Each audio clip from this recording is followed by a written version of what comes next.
Hola, ¿cómo están? Bienvenidos a la capacitación de Stretching. Mi nombre es Laura Corbacho, soy profesora nacional de educación física e instructora de AMAIP. A lo largo de esta capacitación, el objetivo es que puedas comprender la importancia de trabajar y entrenar la flexibilidad, conocer sus conceptos básicos, sus principios de entrenamiento, sus métodos de entrenamiento, sus metodologías de trabajo. Pero no solo la idea es que puedas diagramar un plan de entrenamiento, sino que puedas realizar y construir los ejercicios adquiriendo el criterio para seleccionar el nivel adecuado para tus alumnos. Por eso es importante que puedas vivenciar los beneficios de la flexibilidad, que sepas dominar la ejecución técnica, la correcta ejecución técnica de los ejercicios y así puedas transmitirlo hacia tus alumnos y puedas llevar adelante un programa de entrenamiento progresivo con los beneficios de la flexibilidad.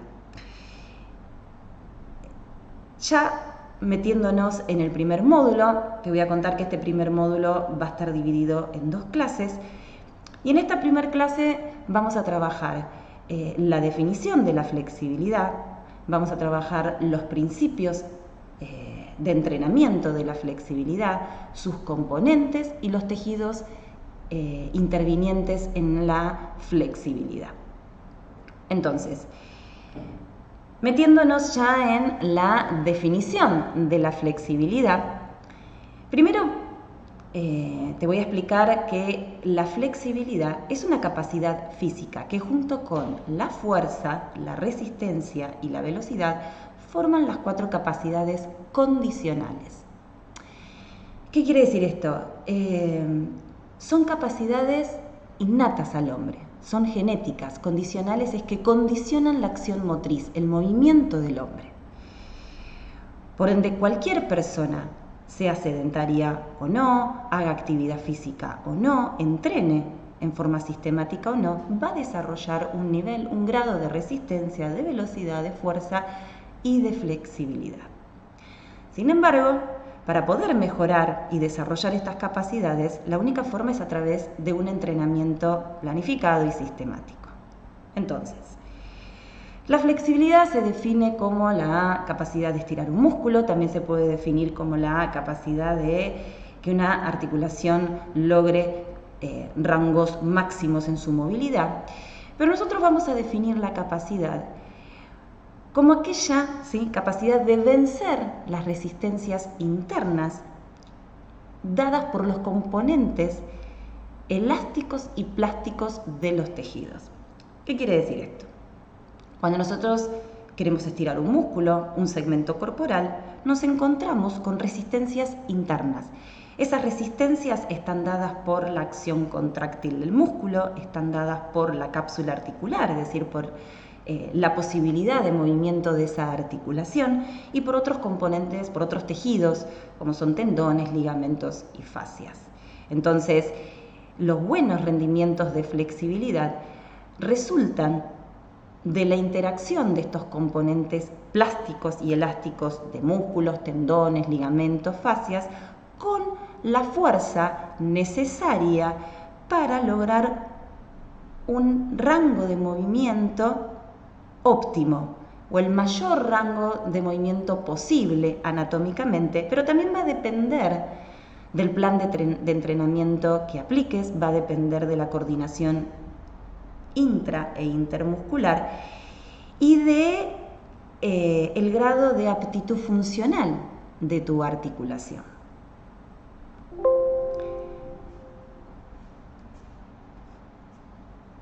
Bien, en esta foto, en esta diapositiva, puse fotos de diferentes deportes, de diferentes gestos técnicos,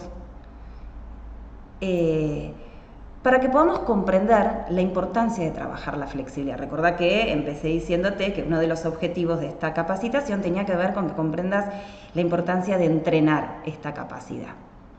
No solamente en el ámbito deportivo de alto rendimiento, es decir, no solamente en el deportista de élite, sino también en aquella persona que realiza deporte en forma recreativa, lúdica, en aquella persona que realiza clases de fitness, actividad física, en forma también sistemática, e incluso en aquella persona que no realiza actividad física y debe empezar sobre todo por este tipo de clases, como es las sesiones especiales de flexibilidad.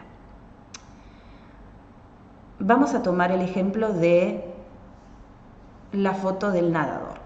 Una persona que realiza natación, y vuelvo a repetir, no me refiero únicamente al ámbito de alto rendimiento. Cualquier persona que realiza natación como actividad física, en la brazada de crawl, por ejemplo, si la articulación del hombro está reducida, seguramente el gesto técnico, seguramente su brazada va a ser más corta.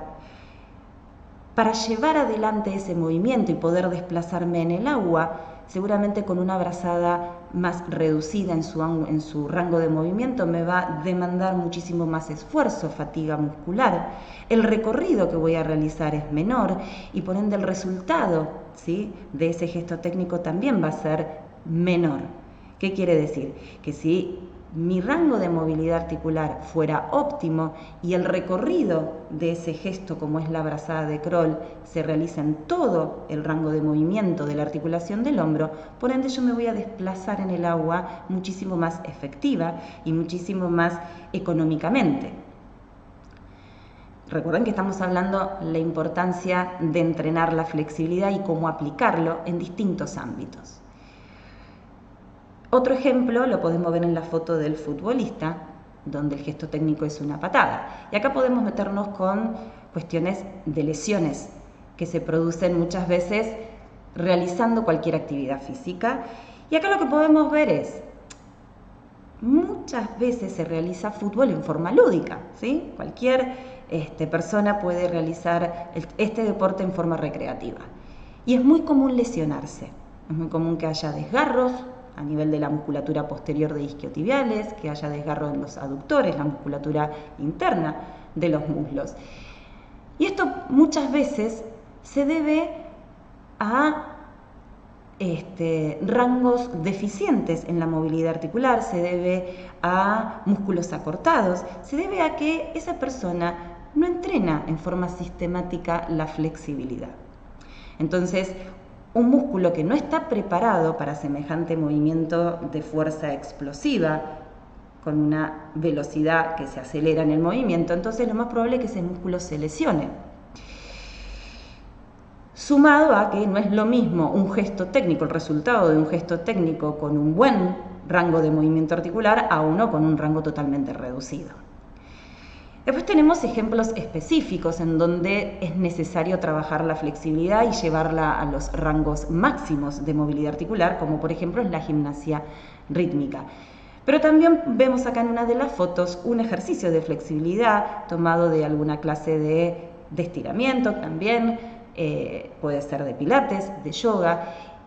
Y la realidad es que la flexibilidad nos ayuda a tomar conciencia de nuestro esquema corporal, a tomar conciencia de nuestra alineación postural y poder así contrarrestar los vicios posturales, ¿sí?, las malas posturas debidas a la vida cotidiana, la vida laboral, al estrés y todos esos dolores que aparecen debido a músculos acortados, a articulaciones con poca movilidad, como pueden ser dolores lumbares, dolores cervicales, dolores de rodilla, dolores de cabeza producidos por las tensiones musculares que uno adopta con las malas posturas. Entonces, lo que buscamos acá con estas fotos es mostrar distintos ejemplos en donde uno puede ver lo importante que es trabajar la flexibilidad y cómo ésta incide en distintos ámbitos de la vida.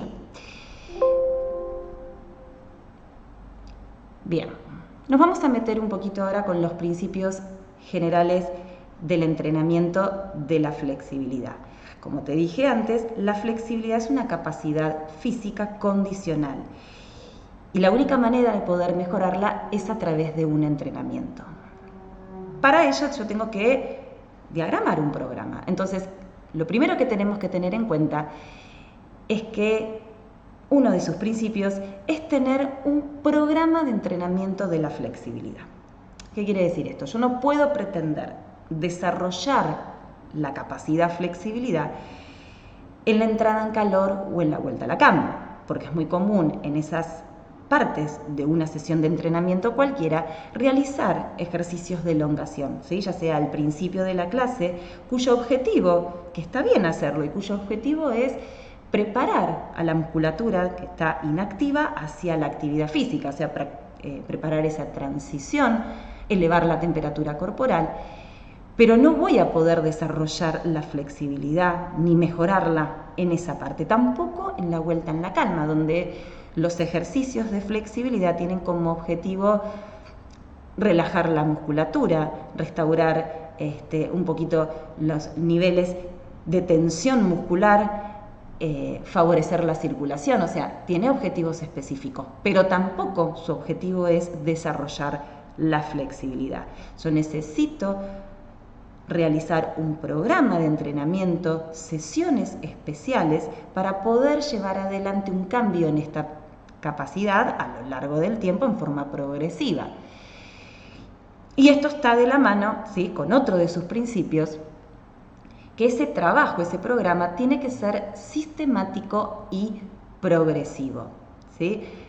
Es decir, cuando uno realiza ese programa de entrenamiento, tiene que saber que tiene que desarrollarlo teniendo en cuenta distintos métodos, distintas metodologías, que esos cambios se van a llevar adelante durante un tiempo, que hay un progreso, ¿sí?, durante el cual uno va a ir trabajando, buscando mejores niveles de movilidad articular, ¿sí?, mejores niveles de estiramiento muscular, menos resistencia a nivel de los componentes internos, como habíamos hablado al principio, los componentes elásticos y plásticos de los tejidos. Pero también es necesario tener en cuenta que cualquier clase, aunque sea una sesión especial de flexibilidad, tiene sus partes. Y una de sus partes es el calentamiento previo. Entonces no hay que confundir que porque uno va a hacer estiramiento, entonces no necesita un calentamiento. Toda sesión de flexibilidad tiene su entrada en calor y su calentamiento previo, tiene su parte principal y tiene su vuelta en la calma, en donde ahí uno trabaja la relajación, técnicas de respiración, incluso también meditación. Y el calentamiento previo tiene los objetivos de cualquier entrada en calor, que es elevar la temperatura corporal, preparar a la musculatura que está inactiva al trabajo posterior, ¿sí?, disminuir la viscosidad de los componentes internos, de los componentes musculares. Otro principio que vamos a hablar es que este plan tiene que ser variado, ¿sí? Y con ello me refiero a utilizar todos los métodos que uno tiene al alcance para desarrollar la flexibilidad y que los vamos a ir viendo más adelante. Y también variar los ejercicios. Y como siempre acá depende mucho de la creatividad de cada uno. Cuando uno ya sabe las formas de trabajo, cuando uno ya conoce los conceptos básicos de la flexibilidad, cuáles son sus componentes, cómo intervienen los tejidos, los diferentes tejidos en la flexibilidad, entonces uno ya puede construir y realizar sus ejercicios e ir variándolos, combinando distintas metodologías de trabajo. Otra de las cosas que hay que tener en cuenta, que no se puede entrenar la flexibilidad luego de una sesión de entrenamiento que te genere fatiga local o general. ¿A qué me refiero esto? Si vos hiciste un entrenamiento en el gimnasio donde trabajaste con altas cargas, con alta intensidad, donde hubo mucha acumulación de ácido láctico, o si vos tenés una fatiga general debido a que hiciste un trabajo de fondo, saliste a correr 1 hora, o trabajaste la velocidad, no podés luego de ese estímulo trabajar la flexibilidad. ¿Por qué? Motivos. Por un lado, hay una hipersensibilidad de los usos musculares. Los usos musculares son receptores sensibles que se encuentran dentro del vientre muscular, que captan cuando el músculo se estira, que captan cualquier estiramiento muscular y que responde a ese estiramiento con una contracción, como forma de protección. Entonces, un músculo que quedó cargado eléctricamente, que quedó con una tensión muchísimo y un tono muchísimo mayor, no es un músculo que está preparado para una posterior relajación. También quedaron con mucha hipersensibilidad los órganos tendinosos de Golgi, que es otro receptor sensible, es otro receptor, pero que se encuentra en los tendones y que también ve afectada su actividad refleja y por ende el músculo no va a estar en condiciones de responder a cualquier tipo de relajación o estiramiento. El sistema nervioso también queda totalmente activo aunque la sesión haya terminado. Entonces el tono muscular no es un tono preparado para poder relajarlo. Todos estos mecanismos hacen que los umbrales de dolor se vean afectados. Entonces esos umbrales, al estar afectados, me pueden llevar a una posible lesión. El músculo también queda cargado eléctricamente, ¿sí? Las proteínas contráctiles, lo que sucede dentro del sarcómero, el sarcómero, que es la unidad funcional donde se produce la contracción, queda con mucha carga eléctrica y entonces es un músculo que tampoco está preparado para un trabajo. Cuando me refiero a un trabajo, me refiero a algo prolongado, ¿sí? Estamos hablando de una sesión de entrenamiento de flexibilidad, no de los ejercicios de elongación, que están muy bien realizarlos, que hay que realizarlos en la vuelta a la calma. Otro de los principios es saber que los rangos de movilidad articular no pueden ser utilizados para medir la flexibilidad. O sea, ¿qué quiero decir con esto? Que lo importante no es sentarme y poder abrir, ¿sí?, mis piernas a 180 grados. Lo importante es que yo pueda sentarme y con las piernas separadas poder sentir el estiramiento de mis aductores, de mi musculatura interna. El objetivo no es llegar a agarrarme la pierna desde la puntita del pie, sino es poder estirar la pierna y lograr sentir el estiramiento de mis isquiotibiales. Ahora vamos a ver ejemplos. O sea que no puedo evaluar la flexibilidad teniendo en cuenta rangos de movilidad articular, sino si mi objetivo se cumple o no en determinado ejercicio, si logro sentir ese estiramiento de la musculatura a la que yo pretendo flexibilizar. Otro de los principios es que no, a la inversa, no podemos trabajar la flexibilidad en una sesión previo a un trabajo intenso, ya sea de velocidad o de fuerza máxima. Y acá los motivos están a la inversa, o sea, yo en una sesión de entrenamiento estoy relajando a la musculatura, estoy inhibiendo la actividad refleja que es protectora del músculo. Entonces, si ese músculo que está totalmente relajado y sus reflejos están, y a nivel del sistema nervioso central los reflejos están inhibidos, entonces lo más probable es peligroso, porque lo más probable es que pueda producir lesiones, ¿sí?, y que el trabajo no pueda llevarse a cabo de forma efectiva. Muchas veces, luego de una clase de flexibilidad, mis alumnos vienen y me dicen, bueno, ahora puedo ir al gimnasio, voy a hacer un poquito de levantamiento de pesas, me voy a cargar. Y yo les digo, no, la verdad que no porque te podés lastimar. Distinto es si me dicen, no, ahora voy a hacer algo regenerativo, me voy a poner a caminar en la pista, voy a nadar, pero muy suave. Bueno, en ese caso sí, no estaría contraindicado. Otro de los principios tiene que ver con el desarrollo de los rangos articulares, la modificación o el progreso de la movilidad articular en la flexibilidad. Y hay que tener en cuenta que no son los mismos según de qué articulación se esté hablando.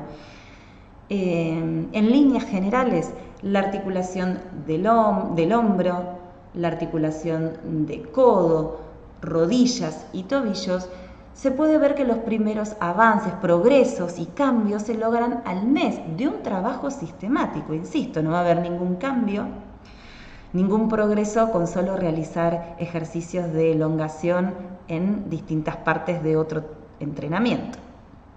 Entonces, esas articulaciones me llevan más o menos un mes lograr los primeros cambios. A nivel de la articulación de la columna es un poco más, alrededor de 2 meses, y articulación de la cadera muchísimo más, dependiendo de la persona, entre 3 y 4 meses. Entonces acá se ve que nada es rápido, pero sí se logran cambios y progresos a través de un plan sistemático.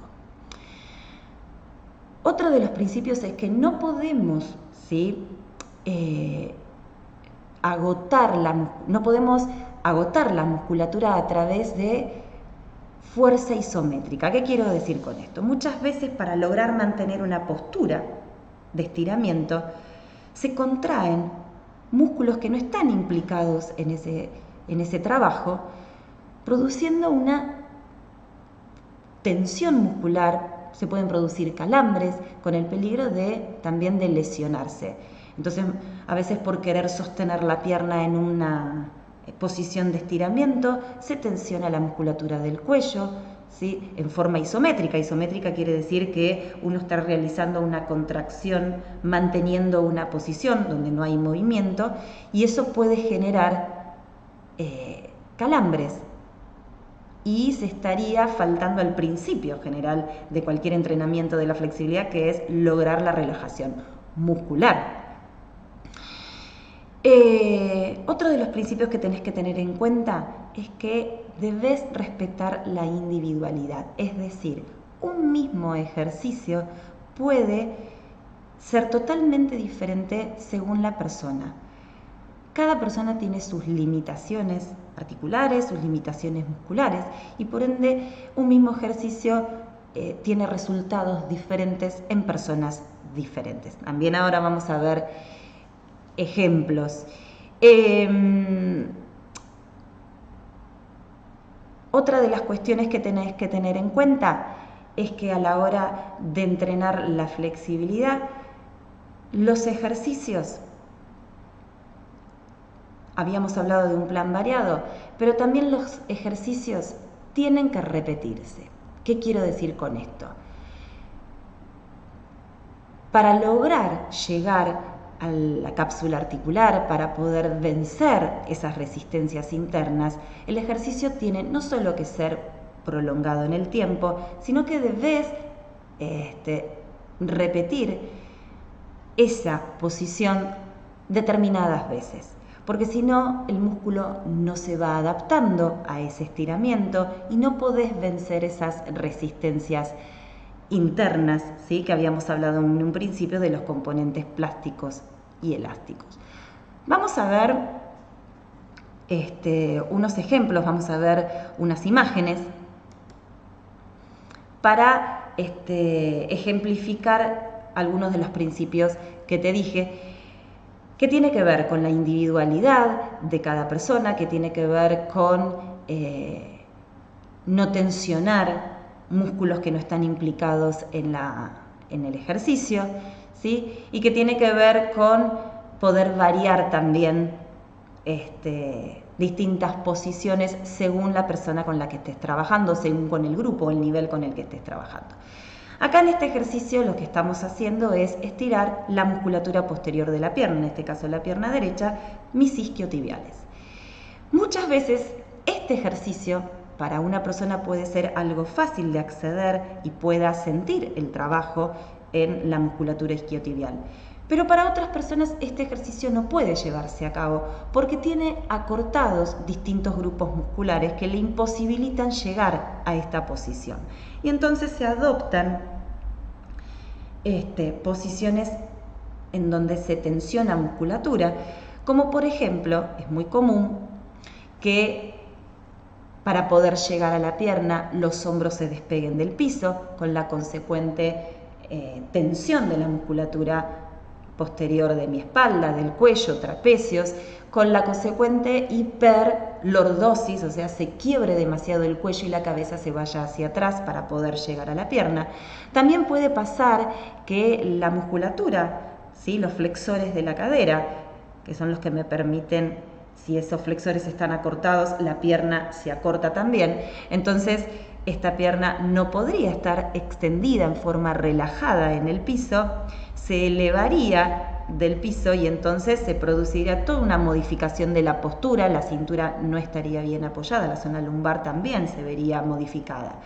Entonces, uno dice, bueno, entonces no lo puedo realizar. No, acá está también la creatividad. Cuando hablo de cada persona tiene su nivel, en una clase donde podés tener un grupo de 20, 30 personas, vos tenés que entender que esa persona puede ser un grupo de personas, ¿sí? Aquellas que están en un nivel inicial, que tienen dificultades porque tienen acortamientos musculares o ven disminuida su movilidad articular, vas a darles, siguiendo, ¿sí?, el objetivo de trabajar la musculatura isquiotibial, vas a darle una variante. Entonces, acá lo que vemos es, al flexionar la pierna de apoyo, la que no está estirando, anulamos la reacción que pueda tener los flexores de cadera, el psoas ilíaco, el recto anterior, y entonces me permite llegar a este estiramiento de una manera más efectiva, óptima. De todos modos, puede haber aquellas personas que, aunque flexionen esta pierna, no logren llegar a agarrarse el pie. Bueno, acá se usan suplementos. Puede ser una soga, una banda, una cinta, puede ser incluso un buzo, una remera, que uno coloque a través del pie y son ese suplemento, esa prolongación de mis brazos que no pueden llegar a agarrar la pierna. ¿Y qué logro con eso? Logro poder apoyar mis escápulas en el piso, logro colocar el cuello de forma correcta en su curva natural o en su curva anatómica normal, en su lordosis normal. El mentón no se iría hacia atrás, no tensionaría la musculatura del cuello. Y entonces ahí sí podría ir a favor, digamos, de estos principios de la flexibilidad, que es relajar la musculatura y que el objetivo solamente esté focalizado y centralizado en flexibilizar mis isquiotibiales. En este ejercicio, a su vez, si la puntita del pie la llevo hacia abajo, agrego también a este trabajito de flexibilidad el estiramiento de mis gemelos. Otro de los ejemplos, ¿sí?, para entender cuando hablábamos de no evaluar la flexibilidad según los rangos de movilidad articular. En esta posición, en donde uno está sentado y busca la separación de piernas, muchas personas no llegan. Esto es realmente para algunos imposible de realizar. Primero porque no logran separar las piernas en este ángulo por tener sus caderas, la movilidad articular de las caderas reducidas, pero también a veces hay problemas para poder inclinar la columna hacia adelante porque la columna no tiene la flexibilidad para ir hacia adelante, porque también están acortados los isquiotibiales, entonces no me puedo sentar a 90 grados y me voy hacia atrás porque la musculatura tira hacia atrás. Entonces, vuelvo a repetir, un ejercicio no está mal, sino que tenés que tener el criterio, ¿sí?, adecuado para ver el nivel de ejercicio que vas a aplicar según el nivel de personas con las que estés trabajando. Entonces, ante este ejercicio, una de las variantes es esta. Acá seguimos trabajando la flexibilidad de los aductores. Recordá que uno mide la flexibilidad no por su rango de movilidad articular, sino por si siento el trabajo en la musculatura que pretendo flexibilizar. Entonces esta es una variante a partir de la cual yo sigo trabajando la flexibilidad de los aductores. Incluso en esta posición es mucho más fácil lograr sentarme a 90 grados. Puedo incluso realizar este ejercicio poniéndome en contra de la pared para que la pared me sostenga la espalda, o puedo sentarme sobre un almohadón o una superficie que me genere esa altura, posibilitar mantener la columna a 90 grados. La idea de estas imágenes es que puedas ver ejemplos de cómo distintos ejercicios, o un mismo ejercicio en realidad con distintas variantes, puede ser utilizado en una clase según el nivel de de personas con las que estés trabajando, según el nivel de entrenamiento, según el nivel en que estén sus articulaciones y su musculatura.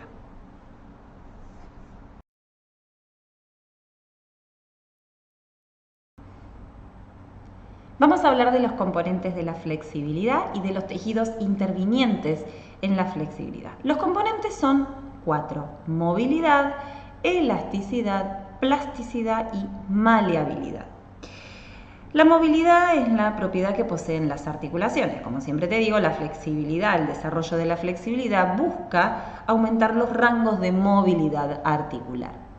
La elasticidad es la propiedad de algunos componentes musculares de poder deformarse y volver a su forma original. Pensemos en un elástico. Cuando el elástico se estira, se deforma, cambia su forma longitudinal estirándose, pero una vez cesada la carga de estiramiento vuelve a su tamaño original. El músculo funciona de esta manera, como un elástico. Plasticidad. La plasticidad es la propiedad que poseen algunos componentes musculares, articulares y de tejido conectivo de poder deformarse y mantener esa deformación en el tiempo. O sea, acá estamos hablando de modificación y es el objetivo a largo plazo de la flexibilidad. Poder modificar los rangos de movilidad articular, poder modificar que la cápsula articular tenga mayor libertad de movimiento, ¿sí? Son componentes plásticos. Y por último, la maleabilidad. La maleabilidad es una propiedad de la piel, es la propiedad de la piel de poder replegarse sobre sí misma varias veces. Tejidos intervinientes. Tenemos el tejido muscular, el tejido conectivo y el tejido nervioso. El tejido muscular es donde se concentra, ¿sí?, la actividad funcional, es el que permite el movimiento, la acción motriz del sistema nervioso, potenciando o restringiendo los efectos de los estiramientos, ¿sí? O sea, la actividad contráctil o su relajación, que el tono muscular también se vea disminuido, me va a ayudar a los estiramientos, ¿sí? O no, si es un tono, si el tono muscular está aumentado, si el músculo está con mucha actividad contráctil, entonces me va a restringir los estiramientos. Tejido conectivo. El tejido conectivo, su función es de sostén, de unión, de relleno, de protección. Todo nuestro cuerpo está formado por tejido conectivo. Los tendones, los ligamentos, las fascias y aponeurosis, ¿sí?, que son esas vainas, esas membranas que nos van, que recubren órganos, que recubren otros tejidos, que recubren musculatura. Todo nuestro cuerpo está formado por tejido conectivo y es a donde la flexibilidad también tiene que apuntar, porque el tejido conectivo es un tejido resistente, pero también es donde se producen los cambios a largo plazo. Y tejido nervioso. En el ejemplo de la foto, ¿sí?, la foto muestra un ejemplo en donde ante un peso, que en este caso es un peso que la musculatura no puede soportar, el cuerpo reacciona a través de un reflejo de inhibición que hace que el músculo se relaje y por ende el peso cae.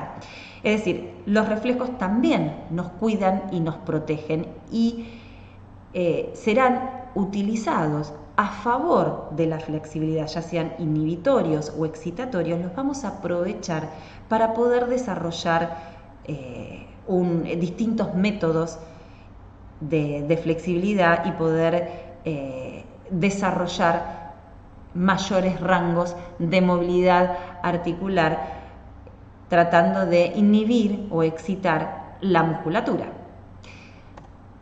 Bien, vamos a meternos con el tejido muscular, que dijimos que es el que concretiza la actividad funcional del sistema nervioso, potenciando o restringiendo los efectos, ¿sí?, de los estiramientos.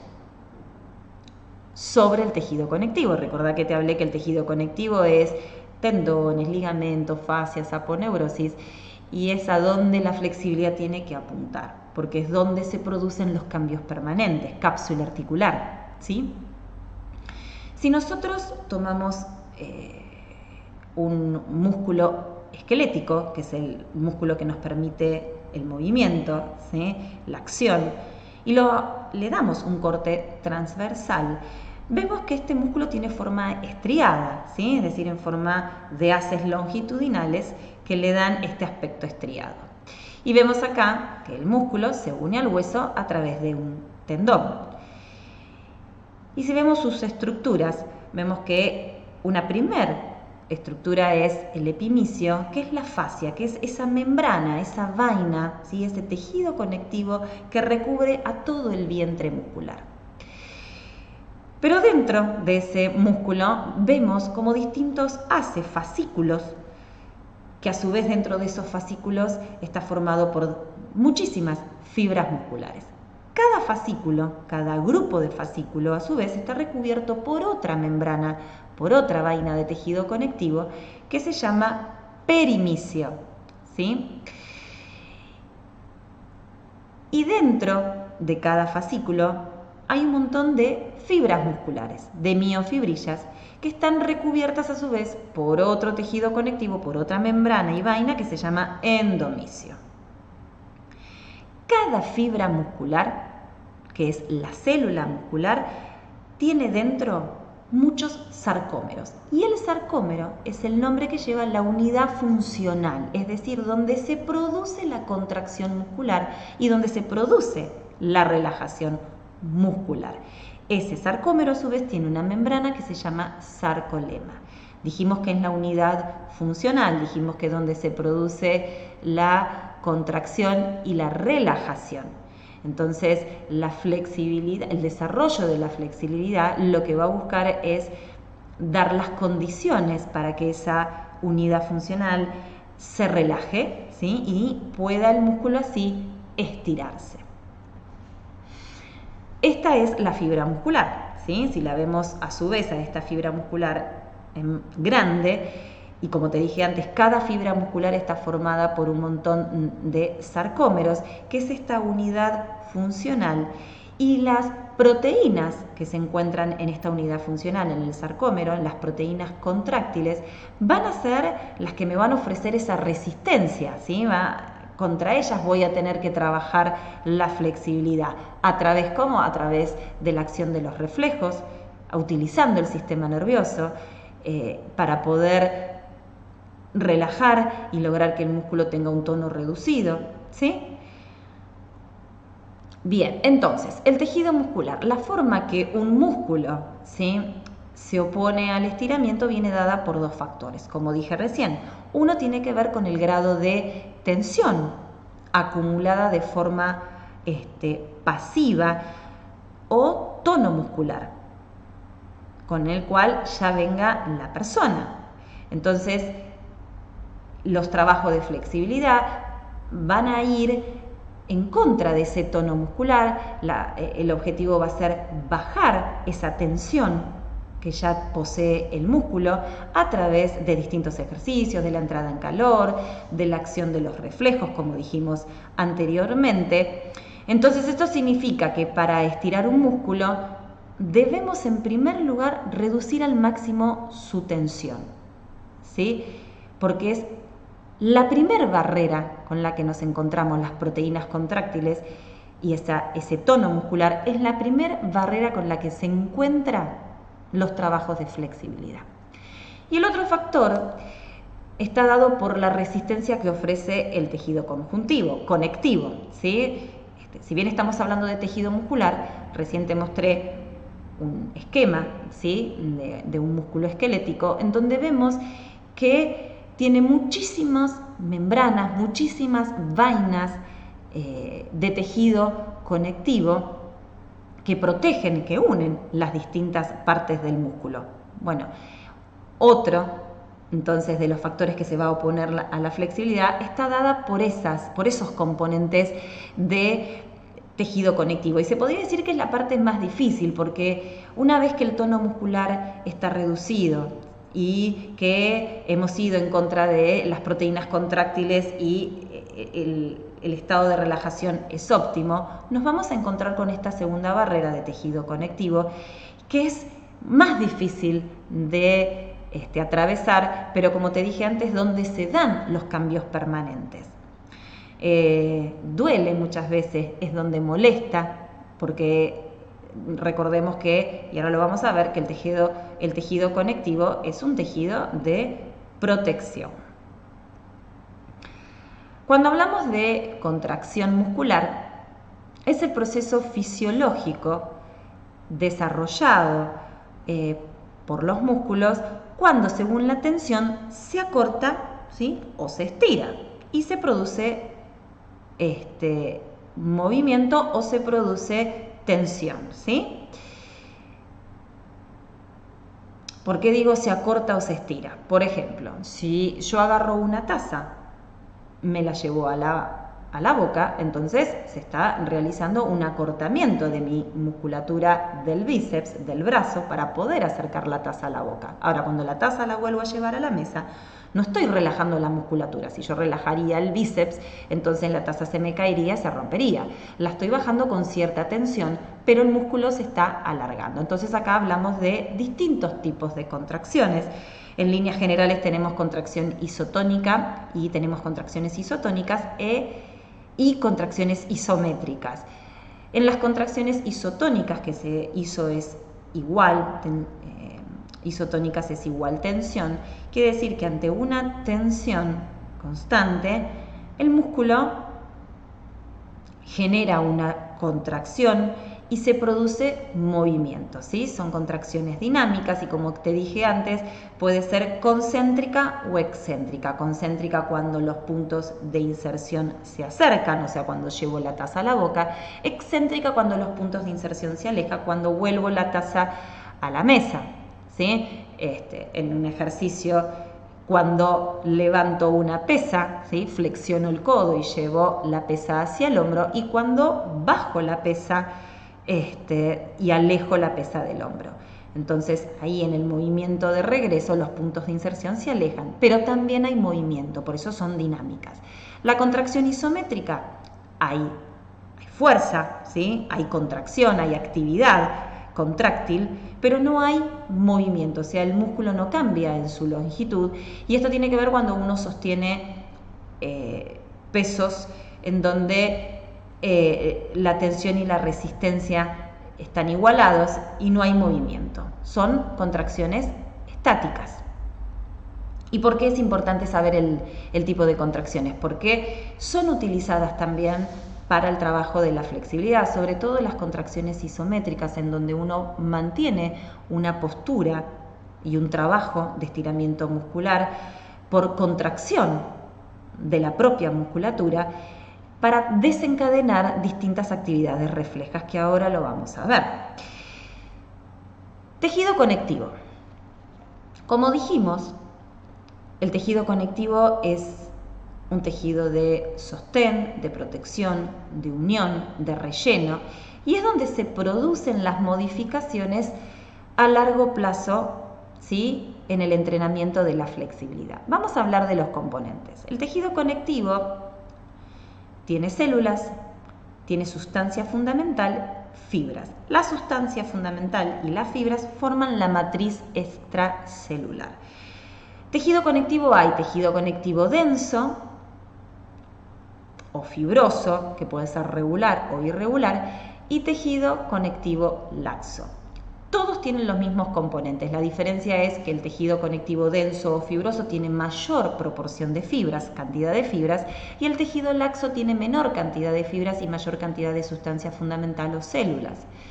Dije también que el tejido conectivo denso o fibroso puede ser regular e irregular. Esto tiene que ver con la disposición de sus fibras, o sea, si sus fibras están ordenadas y dispuestas en forma paralela, longitudinal, es regular.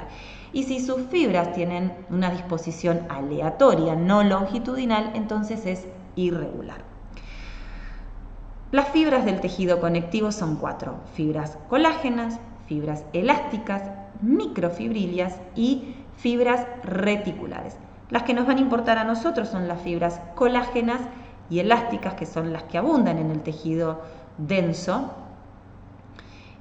Las microfibrillas y las fibras reticulares son específicas de contenido de tejido conjuntivo que tiene una función específica, como proteger órganos, y tienen este tipo de fibras. Las fibras colágenas dan resistencia al tejido conectivo y son abundantes en tendones, ligamentos y fascias y aponeurosis. Las elásticas también son resistentes, pero nos permiten mayor elasticidad y extensibilidad. Y abundan en los tejidos laxos, como la piel. La piel, pensemos en una mujer embarazada, tiene la propiedad de estirarse, de deformarse y después volver a su tamaño original. Bueno, esto es una propiedad elástica, pero también tiene fibras de colágeno, que es lo que le dan la resistencia a la piel.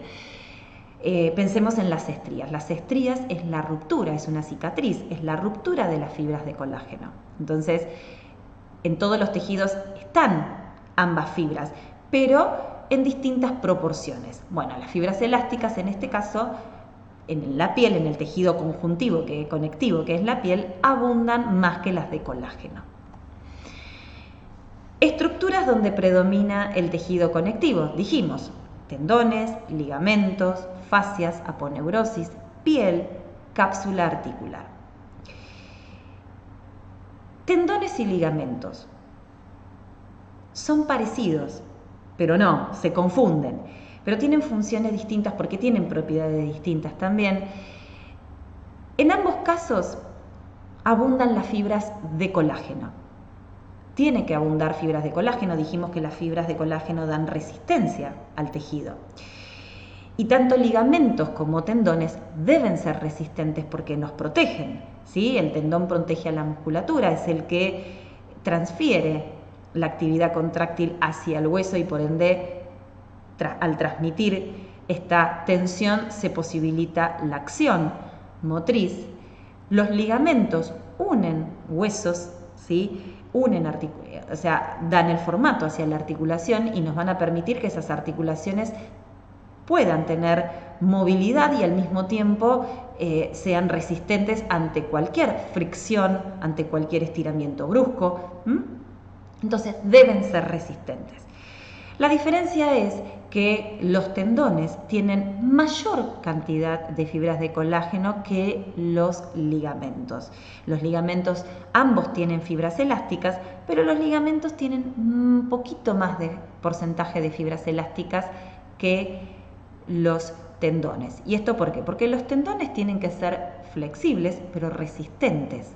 No se pueden deformar, porque si tuvieran la propiedad de deformarse, entonces se podrían producir lesiones, se podrían producir desprendimientos del músculo, del vientre muscular con el hueso, ¿sí? Los ligamentos, al unir huesos, sí, si bien son resistentes, tienen mayor cantidad de proteínas de colágeno, tienen mayor extensibilidad, porque dijimos que unen huesos y en la movilidad articular y la posibilidad de que esa articulación tenga libre movimiento va a depender también de la posibilidad de que mis ligamentos me lo permitan y sean más flexibles y extensibles, más maleables. Hablamos también de aponeurosis y fascias. Antes te dije que el tejido conectivo puede ser, el tejido conectivo denso o fibroso puede ser regular o irregular. Las aponeurosis son también llamadas tendones planos. Es tejido conectivo denso regular. ¿Por qué? Porque sus fibras están dispuestas en forma paralela, longitudinal. Las fascias, en cambio, es tejido denso irregular. porque no tienen una organización paralela, porque están ordenadas en forma aleatoria, y esto se debe a que están preparadas para recibir estiramientos de distintos ángulos. Dijimos siempre que el tejido conectivo, su función es protegernos, ¿sí? Después tenemos la cápsula articular. En la cápsula articular predominan las fibras elásticas. Dijimos que es donde se producen los cambios a largo plazo. ¿Sí? Una cápsula articular con mayor libertad de movimiento es una cápsula articular que me va a permitir un rango mayor, ¿sí?, de movimiento. Y la piel es tejido laxo. ¿Qué quiere decir esto? Que tiene menor cantidad de fibras en relación a la sustancia fundamental y a las células, y a su vez las fibras, las que abundan, son las elásticas. Como te nombré antes, la propiedad de la piel de poder estirarse, deformarse y volver a su tamaño y a su forma original. Bien, por último, tejido nervioso. Cualquier reflejo, sea excitatorio o inhibitorio, puede ser aprovechado y utilizado no solo para relajar la musculatura, sino para entrenar la flexibilidad. Vamos a hablar de 3 reflejos: reflejo miotático o reflejo de estiramiento, reflejo antimiotático o reflejo de inhibición autógena, y reflejo de inhibición recíproca. Parecen nombres raros, pero ahora los vamos a ir desmenuzando un poquito. Reflejo miotático o de estiramiento. Cualquier estímulo, ¿sí?, de estiramiento, ante cualquier estímulo de estiramiento, el músculo responde contrayéndose. Es un reflejo de protección. Es el que nos da el tono, ¿sí?, muscular, y nos ayuda a protegernos. ¿Por qué? Porque si este reflejo no actuara, cualquier estiramiento produciría una lesión muscular. Entonces es el primer reflejo, es la primer barrera con la que, a nivel de tejido nervioso, con la que se va a encontrar la flexibilidad.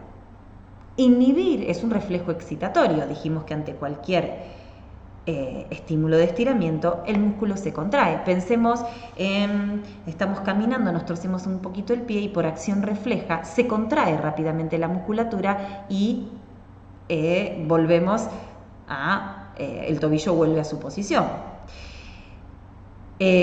Por eso decimos que es de protección. Y es la primera barrera a nivel reflejo con la que la flexibilidad va a tener que luchar y atravesar. Por eso es importante la entrada en calor, por eso es importante realizar los ejercicios en forma lenta para que la musculatura se vaya adaptando a esa deformación de estiramiento y así no active y no desencadene este reflejo excitatorio. Su umbral es bajo, que quiere decir que ante el mínimo, ¿sí?, el mínimo estiramiento, va a activarse y va a desencadenarse este reflejo. Después tenemos el reflejo antimiotático, pero antes de ir al antimiotático, este reflejo se encuentra en los usos musculares. Los usos musculares son receptores sensibles que se encuentran en el vientre muscular, ¿sí? Por eso, ante el mínimo estiramiento, se desencadena una actividad refleja y a través del sistema nervioso central la respuesta es la de contracción muscular. Después tenemos el reflejo antimiotático o reflejo de inhibición autógena. Como su nombre lo dice, no es un reflejo excitatorio, sino que es un reflejo no es un reflejo excitatorio, sino que es un reflejo inhibitorio. Y por eso puede ser aprovechado en los trabajos de flexibilidad. Está ubicado en la unión del tendón con el músculo. Si es un receptor músculo tendinoso, se encuentra en el tendón, Los órganos tendinosos de Golgi es el nombre que tienen los receptores, ¿sí?, sensibles, que captan la tensión. Cualquier grado de tensión muscular es captada por estos órganos y lo que produce es una respuesta inhibitoria, o sea, relaja la musculatura. Su umbral de acción es mucho más alto que el reflejo miotático. ¿Qué quiere decir? Que para que este reflejo se active tiene que suceder una contracción muy fuerte, una tensión muy fuerte, o también se activa ante una tensión prolongada en el tiempo. Entonces, también un estiramiento prolongado en el tiempo, o sea, un estiramiento de 30 segundos, va a desencadenar la activación de este reflejo. Por eso es muy utilizado en los trabajos de flexibilidad. Pero hay que tener en cuenta que estos reflejos trabajan conjuntamente. Recién te hablé de los umbrales. ¿Qué quiere decir? Yo inhibo la actividad excitatoria, ¿sí?, del reflejo miotático o del estiramiento, realizando una entrada en calor y luego realizando ejercicios lentos para que la musculatura se vaya adaptando a esa deformación longitudinal. Luego voy a través del desarrollo de la clase y a través de distintos métodos voy realizando distintos ejercicios en donde mantengo una posición 20 segundos, 30 segundos, entonces empiezo a sentir que ese músculo como que se deja estirar y ahí se activa el reflejo de inhibición en donde relaja y estira aún más la musculatura. Pero si yo cambio bruscamente de posición o si yo ante esa relajación digo, ¡ay, qué bueno!, y estiro más, pero lo hago de forma brusca, entonces se vuelve a desencadenar el reflejo miotático, pero esta vez se desencadena con muchísima mayor potencia. Entonces hay que tener cuidado cuando realizamos los trabajos de estiramiento de no hacer cambios bruscos. Hay que saber este juego de reflejos y hay que saber que los reflejos son de protección, entonces siempre están latentes, no desaparecen. Lo que hago es inhibirlos, bajar la actividad refleja, pero no desaparecen totalmente, siempre están. Antes te hablé de las contracciones. El reflejo de inhibición autógena puede ser desencadenado, te dije, por una tensión, por una contracción fuerte o por un estiramiento prolongado en el tiempo. ¿Por qué? Porque al encontrarse en los tendones, el tendón, recuerden que es la unión del músculo, del vientre muscular con el hueso, y capta y transmite las tensiones que se producen en el músculo. Entonces, cuando capta esa tensión fuerte o esa tensión de estiramiento, se relaja.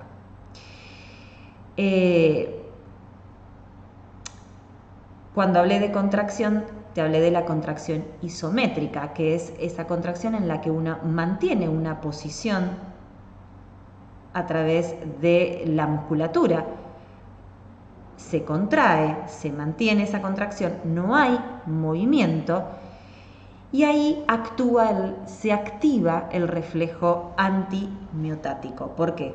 Llega un momento dado que sostener la pierna elevada por la misma fuerza de la musculatura, en este caso del cuádriceps, yo quiero levantar la pierna, estoy parada, elevo la pierna, la sostengo simplemente por la misma contracción del cuádriceps, sin ninguna ayuda externa, en algún momento se empieza a fatigar y ahí empieza a actuar y a activarse el reflejo de inhibición autógena.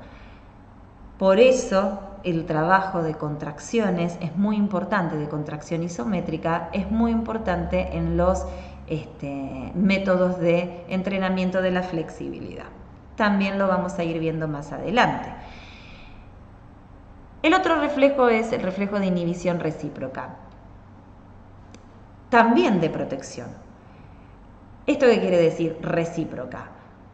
Cuando se realiza la contracción de un músculo, recordemos que los músculos no están aislados en el cuerpo, sino que funcionan de pares, de agrupos musculares, pero a su vez funcionan entre agonista y antagonista. ¿Qué quiere decir? Mientras hay un músculo que está haciendo una contracción, hay otro músculo que se le opone, que se está relajando para que esa acción pueda ser llevada a cabo, para que esa contracción pueda ser llevada a cabo. Bueno, esto puede ser utilizado también como método, como herramienta de trabajo para desarrollar la flexibilidad. ¿Sí? Si un músculo se contrae y se relaja su músculo opuesto, bueno, esa relajación la voy a aprovechar para esa inhibición, ¿sí? Y esa relajación la voy a aprovechar para poder flexibilizar mejor aún la musculatura. Entonces, hasta aquí vimos tejidos intervinientes. La clase que viene nos vamos a meter con cadenas cruzadas, cadenas rectas, cadenas posteriores, o sea, todo el sistema de cadenas, porque hay que entender que el cuerpo funciona como un todo y no como segmentos aislados.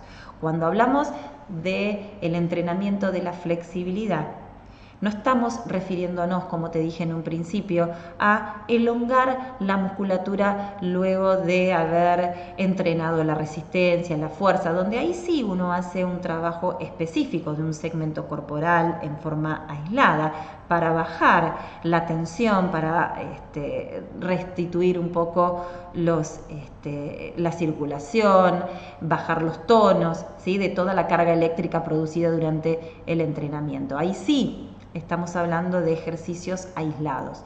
Pero cuando hablamos del desarrollo de la flexibilidad a través de un programa, ¿sí? En forma sistemática, con el objetivo de producir cambios en el tiempo, con un progreso y cambios en el tiempo, entonces ahí tenemos que pensar en trabajar al cuerpo como un todo.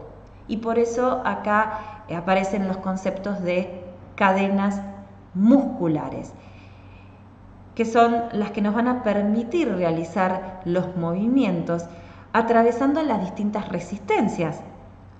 Resistencias que están dadas por la propia postura, ¿sí? Nosotros en bipedestación estamos permanentemente luchando con el equilibrio, con la gravedad. Bueno, la clase que viene nos vamos a meter de lleno con este tema, con la alineación postural, en cómo colocar nuestros segmentos corporales teniéndolos en cuenta como un todo, ¿sí? Y cómo los ejercicios de flexibilidad pueden ser trabajando respetando estas cadenas musculares. Que tengan una buena semana, nos vemos el sábado que viene.